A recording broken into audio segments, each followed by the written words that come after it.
kembali lagi bersama saya Dian. Di video kali ini saya akan membagikan tutorial konfigurasi firewall NAT dan juga proxy server atau pemblokiran situs pada sistem operasi MikroTik. Oke, langsung saja kita ke pembahasan ya. Alat dan bahan yang dibutuhkan yang pertama adalah OS virtual MikroTik yang digunakan untuk mengimplementasikan konfigurasi firewall NAT dan pemblokiran situs kita. Gitu ya. Oke, sebelum kita masuk ke tahap berikutnya, tahap inti, saya akan memberitahukan dulu settingan network yang saya gunakan pada OS virtual saya ini. Nah, di MikroTik ini saya mengatur network menjadi dua adapter, yaitu adapter 1 dan adapter 2 saja yang saya pakai. Adapter 3 dan 4 tidak saya pakai. Di adapter 1 saya mengaturnya sebagai bridge adapter untuk menghubungkan OS virtual dengan perangkat real atau laptop kita dengan menggunakan LAN card. Tuh, jadi intinya adalah kita menginginkan si MikroTik kita ini, OS virtual MikroTik kita ini bisa terhubung dengan internet yang berasal dari perangkat real kita, yaitu hotspot HP ya, hotspot HP kita yaitu ini ya. Dari sini bisa masuk ke dalam OS virtual ini. Maka dari itu saya mengaturnya sebagai bridge adapter. Dan jangan lupa di advance-nya, pengaturan selanjutnya kita atur permission mode-nya sebagai local. Dan selanjutnya di adapter 2, di sini saya mengaturnya sebagai host only adapter untuk menghubungkan mesin OS virtual atau MikroTik kita dengan PC utama laptop kita sendiri. Jadi intinya kita menginginkan nanti untuk kliennya adalah laptop kita sendiri itu. Tapi kalau teman-teman ingin menggunakan kliennya itu adalah OS virtual juga, maka pilihnya jangan host only adapter tapi internal network gitu ya. Karena kita ingin menggunakan laptop kita sebagai kliennya, maka kita pilih host only adapter. Dan jangan lupa teman-teman, di bawahnya juga sama seperti pengaturan adapter 1, yaitu promiscuous mode-nya kita atur sebagai allow all ya. Nah, setelah teman-teman mengetahui settingan network settingan yang saya gunakan, selanjutnya kita tahap konfigurasi. Nah, sebagai pemberitahuan teman-teman bahwa kalau konfigurasi firewall NAT itu dan pemblokiran itu syarat utamanya adalah sebelumnya telah dilakukan yang namanya konfigurasi DHCP dan DNS servernya secara berhasil. Kalau teman-teman konfigurasi DNS dan DHCP servernya masih gagal, maka otomatis konfigurasi firewall NAT dan pemblokiran situs kita nantinya juga akan gagal. Nah, kita untuk pembuktiannya, kalau konfigurasi DNS dan DHCP server kita sudah berhasil. Nah, kita lihat di sini saya sudah menginstalkan ya, udah kita konfigurasi juga, udah saya konfigurasi juga DNS dan DHCP servernya menggunakan Windows ya. Untuk mengakses Windows ini kita pakainya MAC address yang berasal dari adapter 1 ya. Adapter 1 itu DB ya, kita lihat di sini. Nah, kita lihat bagian networknya. Nah, nih DB juga ya, DB sama seperti ini. Nah, ini udah saya masuk kayak oke. Di sini saya sudah aturnya Ethernet 1 yaitu berasal dari IP network hotspot HP kita. Untuk melihatnya di sini open network setting, terus change adapter option, lalu kita klik di WiFi.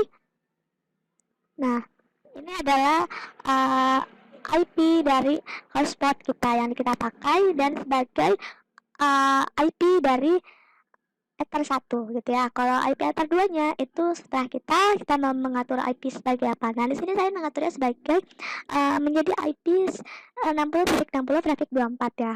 Gitu ya. IP address-nya segini, dan untuk settingan DHCP servernya seperti biasa pakai DHCP setup untuk pembagian alamat IP-nya ke kliennya itu ya. Terus untuk DNS servernya juga sudah saya konfigurasi ini dengan domain dari dian.id serta addressnya itu berasal dari IP Ether 2 ya, gitu ya.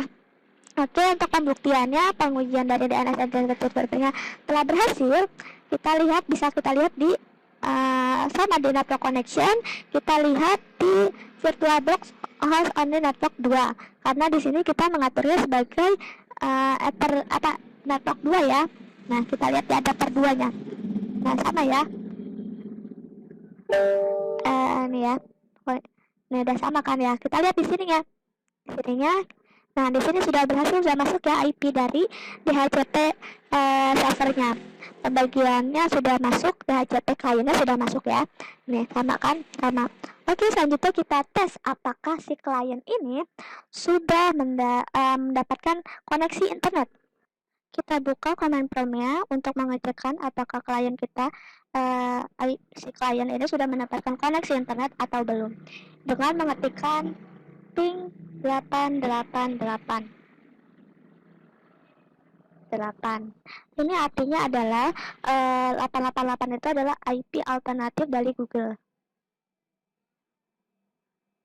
Ternyata ini ya, destination unreachable, artinya internetnya belum terhubung, belum terkoneksi internet ya. Untuk agar bisa si klien ini mendapatkan internet, kita harus mengkonfigurasi firewall NAT-nya. Dan kita buka lagi Windows-nya, lalu kita klik IP firewall. Ini adalah proses konfigurasi dari firewall.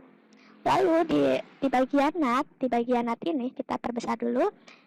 Di bagian NAT ini kita klik tambah, lalu di general kita klik RSC NAT. RSC NAT digunakan untuk menerjemahkan IP dari lokal itu atau IP internetnya agar IP lokal itu adalah IP Ether 2-nya agar bisa mendapatkan atau bisa mengakses IP publik ya. Terus lalu di out interface ini kita atur sebagai Ether 1, artinya adalah si klien itu bisa mengakses atau mendapatkan koneksi internet yang berasal dari IP publik dari hotspot handphone yang tadi kita, yaitu Ether 1 ini ya, itu fungsinya. Lalu di action ini kita atur sebagai masquerade. Fungsi dari masquerade ini adalah untuk menghubungkan IP Ether 2 bisa bisa keluar menuju IP publik sehingga si Ether 2 bisa mendapatkan koneksi internet. Itu adalah fungsi dari masquerade-nya. Lalu setelah itu kita apply, lalu oke. Setelah udah muncul seperti ini, tandanya konfigurasi dari firewall NAT-nya kita sudah selesai. Lalu kita cek lagi, kita uji di command prompt sama seperti tadi ping 88. Nah, ini sudah reply from TTL ya. Artinya si klien ini sudah mendapatkan koneksi internet. Artinya konfigurasi firewall NAT kita sudah berhasil. Nah, jadi teman-teman ada 3 cara untuk memblokir situs, yaitu bisa melalui web proxy, terus habis itu juga kedua ada menggunakan layer 7 protokol, yang ketiga adalah menggunakan Mangle. Nah, masing-masing dari 3 cara ini terdapat kelebihan dan kekurangannya. Nah, jadi simpelnya seperti ini. Kalau web proxy itu hanya bisa memblokir situs yang beralamatkan www. Sedangkan kalau untuk blokir situs HTTPS itu sama sekali tidak mempan jika kita melakukannya menggunakan web proxy. Nah, solusinya bagaimana? Solusinya kalau kita mau blokir situs yang beralamatkan HTTPS, maka kita bisa menggunakan layer 7 protokol ataupun Mangle. Nah, biasanya kita pakai protokol, tapi tidak semua situs HTTPS dapat mempan menggunakan layer 7 protokol. Nah, kalau tidak mempan lagi, bagaimana? Tidak mempan lagi, kita bisa manfaatkan fungsi dari Mangle. Nah, itu ada 3 cara untuk melakukan pemblokiran situs. Kalian bisa gunakan 3 cara pemblokiran situs sesuai kebutuhan kalian masing-masing ya. Sekarang kita masuk ke praktiknya ya. Pertama, di sini saya menggunakan layer 7 protokol dulu praktiknya. Misalnya kita mau blokir situs YouTube ya. YouTube. Nah, untuk namanya ini bebas, kalian nggak harus nama situsnya, bebas. Misalnya blog YouTube ya, blog YouTube, terus masukin ininya scriptnya, ini tidak boleh bebas. Ada ketentuannya, yaitu scriptnya seperti ini, tanda kutip kutip ini ya, terus abis itu tanda titik plus, terus abis itu kurung buka, baru nama situsnya youtube.com. youtube.com ini kan situsnya dengan alamat HTTPS ya, maka kita blokirnya menggunakan layer 7 protokol. Apakah berhasil? Kita cek. Terus titik, bintang, dolar. Nah, seperti ini scriptnya ya. Terus apply, oke. Apakah sudah selesai sampai di sini? Tentu tidak. Harus menggunakan biar telurnya lagi, ya. Klik plus, terus abis itu klik plus pada filter rules, terus abis itu pilih general, pilih chainnya menjadi forward, lalu advance-nya di bagian dial 7 protokol itu kalian pilih blok YouTube ya, sesuai dengan nama yang dibuat tadi di layar 7 protokol. Lalu actionnya kalian pilih drop, terus apply, oke. Nah sekarang kita cek di sini ya, apakah sudah terblokir. Kita cek di sini, kita samping-sampingin aja ya supaya terlihat. Kita cek youtube.com.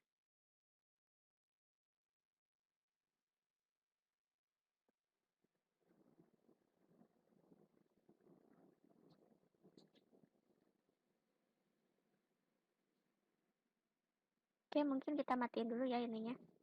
Kita matiin supaya cek tanda kalau misalkan ini masih bisa berhasil ya kan. Ini masih dimatiin, kita matiin dulu disable. Nah, ini masih bisa kebuka.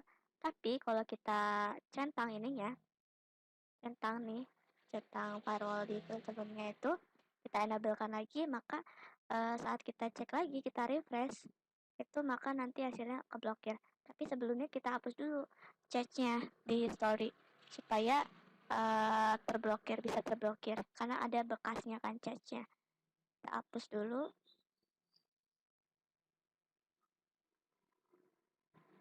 Clear now.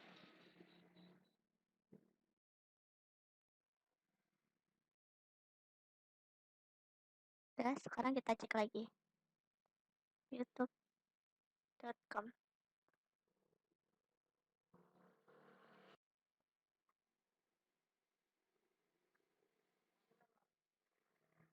Nah, terblokir ya hasilnya, terblokir seperti ini. Kita cek yang lainnya. Bukti kalau misalkan ini terblokir bukan karena koneksi internetnya. Kita cek misalkan detik.com ya. Nah, ini bisa mengakses kan, berarti tandanya ini bukan dari koneksi internet tetapi memang pengaruh dari pemblokiran situs, konfigurasi blokir situs yang kita lakukan gitu ya di layar 7 protokol. Oke, di layar 7 protokol berhasil ya YouTube. Terus kita mau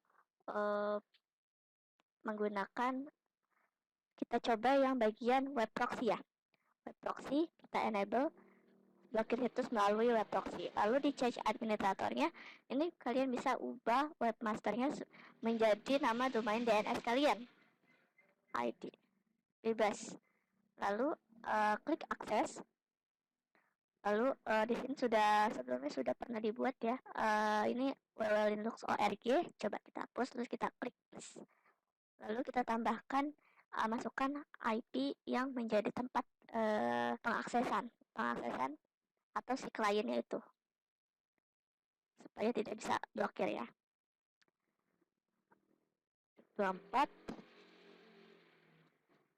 ini IP Ether 2 ya, networknya, network Ether 2. Lalu kita pilih DSD host, kita masukkan www.detik.com. Lalu actionnya Denny, lalu apply, oke. Nah, setelah itu apakah sudah selesai di sini? Tentu tidak ya, masih ada tahapan lagi yaitu kita harus menyeting transparan proxy-nya. Settingnya di firewall, terus di menu NAT, terus habis itu kita klik plus, lalu di general kita klik di STNAT, lalu advance-nya itu di advance, oh tidak ya, langsung di sini. Intinya kalian pilih redirect portnya 8080. 8080 itu adalah port yang biasa digunakan orang-orang untuk mengakses ke internet. Apply code prefix, oh TCP-nya belum. TCP-nya di bagian general, di protokolnya tambahin TCP ya, terus apply, oke. Nah, itu cara membuat transparan proxy. Jadi di general, terus kita masukin chainnya di Stenat, protokolnya 6 TCP atau TCP. Terus masuk ke action, terus pilih redirect. Redirect masukin supportnya 80-80. Terus apply, oke. Setelah itu baru kita bisa cek di ini ya, detik.com. Kita hapus terlebih dahulu ceknya karena sebelumnya kita pernah akses. Kita hapus historinya, clear now, terus ya. Terus habis itu kita buka lagi, kita refresh.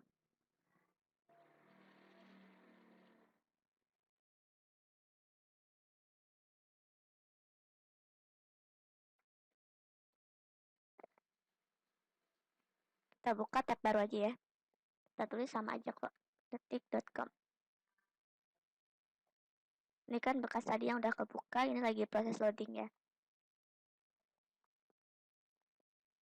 Kita tutup salah. Nah, ini udah keblokir. Nah, itu cara kedua blokir situs melalui web proxy. Itu aja. Yang ketiga itu adalah pemblokiran melalui Mangle. Nah, Mangle ini digunakan apabila saat pemblokiran menggunakan web proxy maupun layer 3 protokol tidak mempan sama sekali. Itu baru kita gunakan yang namanya Mangle. Tapi kalau udah bisa salah satunya, ya kenapa tidak yang gampang aja gitu ya. Kalau yang udah salah satu bisa, ya udah satu aja gitu. Kecuali kalau kedua-duanya web proxy atau layer 3 protokol tidak bisa, baru kita menggunakan Mangle. Nah, untuk percobaan Mangle nanti ini saya buat video terpisah saja ya. Itu aja. Kurang lebihnya mohon maaf. Wassalamualaikum warahmatullahi wabarakatuh.